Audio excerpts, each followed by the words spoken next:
बढ़ती हुई महंगाई और घटती हुई कमाई को देखकर मुझे आधार कार्ड की नहीं बल्कि उधार कार्ड की जरूरत महसूस हो रही है। नमस्कार, मैं हूं बाटा और आज हम चर्चा कर रहे हैं रॉबर्ट टी कियोसाकी की लिखी book rich dad poor dad की। सच में रॉबर्ट टी कियोसाकी की यह बुक तब भी उतनी ही प्रासंगिक थी, उतनी ही रिलेवेंट थी जितनी कि आज में महंगाई हमेशा बढ़ती आई है, चीजें महंगी होती आई हैं, दाम बढ़ते आए हैं। उसके पीछे का कारण, उसके पीछे की सोच क्या है और यह महंगाई है क्या, कैसे बढ़ती है, इसके बारे में रॉबर्ट टी कियोसाकी के रिच डैड बहुत अच्छे से समझाते हैं। वह कहते हैं कि जितना ज्यादा हम पैसे कमाते हैं उतना ही ज्यादा उसके खोने का डर हमारे अंदर बढ़ता जाता है। पैसे के साथ जो डर आता है, पैसे के साथ जो लालच है, वही हमें पैसे के पीछे भगाता है और हमें पैसे का गुलाम बनाता है। हमें यह समझने की जरूरत है कि इस लाइफ की जरूरतों में हम सब बंधे हुए हैं। हम सब अपने परिवार को चलाने के लिए, अपनी डेली नीड पूरी करने के लिए, अपने शौक पूरे करने के लिए दिन ब दिन पैसे के पीछे भागते रहते हैं। धीरे धीरे ज्यादा पैसा कमाने की इच्छा करते रहते हैं।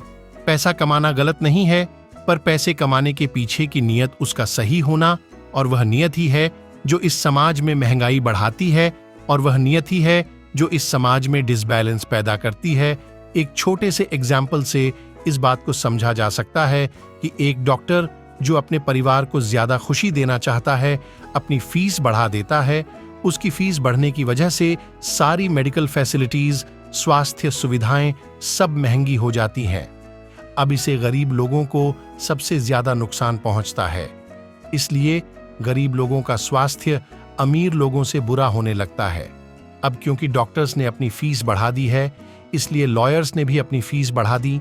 लॉयर ने अपनी फीस बढ़ा दी तो स्कूल टीचर भी अपनी तनख्वाह बढ़ाना चाहते हैं, और यह सिलसिला बस यूं ही चलता रहता है। जल्द ही अमीर और गरीब होता जाता है, और इतना बड़ा अंतर दोनों के बीच आ जाता है कि सोशल डिसबैलेंस पैदा हो जाता है।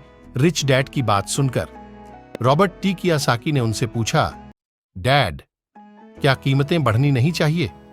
इस पर रिच डैड ने जवाब दिया, अच्छी तरह से चल रही सरकार और एक शिक्षित समाज में तो नहीं बढ़नी चाहिए।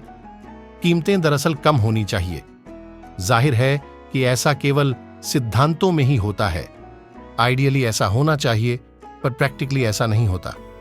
कीमतें अज्ञान से पैदा हुए लालच और डर के कारण होती हैं। जैसा कि मैंने तुम्हें बताया, अगर स्कूल्स में मनी के बारे में, पैसों के बारे में खाया जाता तो लोगों के पास ज्यादा पैसा होता और बाजार की कीमतें भी कम होती। यह सब कुछ इंटररिलेटेड है, एक दूसरे से जुड़ा हुआ। पर हमारी सोसाइटी में सिर्फ पैसे के लिए काम करना सिखाया जाता है, पैसे की ताकत का इस्तेमाल करना नहीं सिखाया जाता। और इसीलिए मैं हमेशा कहता हूं कि पैसे से जुड़े ऐसे किसी भी मुद्दे पर दिमाग से सोचने की जरूरत है। इसके आगे रॉबर्ट टी कियोसाकी अपने डैड से पूछते हैं, डैड, बहुत देर से आप कह रहे हैं कि दिल से मत सोचो, दिमाग से सोचो। आखिर दिल से सोचने और दिमाग से सोचने में फर्क क्या है? इस पर रिच डैड उन्हें समझाते हैं, देखो, मैं ये बात अक्सर सुनता हूं कि हर आदमी को काम करना पड़ता है, या फिर अमीर लोग दूसरों के पैसे मार लेते हैं। मेरी सैलरी बढ़नी चाहिए, मैं इस काम से खुश नहीं हूं, मैं दूसरी जगह जॉब ढूंढ लूंगा, वगैरह वगैरह। पर अगर हम ध्यान से देखें तो यह सारी बातें भावनाओं में बहकर कही गई हैं। ये सारी बातें इमोशनल होकर कही गई हैं, और अक्सर भावनाओं में बहकर हम जो भी डिसीजन लेते हैं वह सिर्फ हमें नुकसान पहुंचाता है। तो बात को समझो, जब भी कोई डिसीजन लो, दिमाग से लो, जल्दबाजी मत करो। हाँ, पर जल्दी करो। बस इसी तरह से मन लगाकर काम करते रहो। तुम्हारा जो दिमाग है वह तुम्हें जल्द से जल्द कुछ ना कुछ ऐसे सही तरीके बता ही देगा जिससे तुम ज्यादा कमा पाओगे, ऐसी चीजें देख पाओगे जो दूसरे लोग नहीं देख पाते। मौका उनकी नाक के नीचे होता है, अवसर उनके पास होता है, सामने होता है, पर वह उसे पहचान नहीं पाते। पर अगर तुम दिमाग से काम लोगे तो तुम उन्हें पहचान पाओगे, उन मौकों का फायदा उठा पाओगे और जिंदगी में आगे बढ़ पाओगे।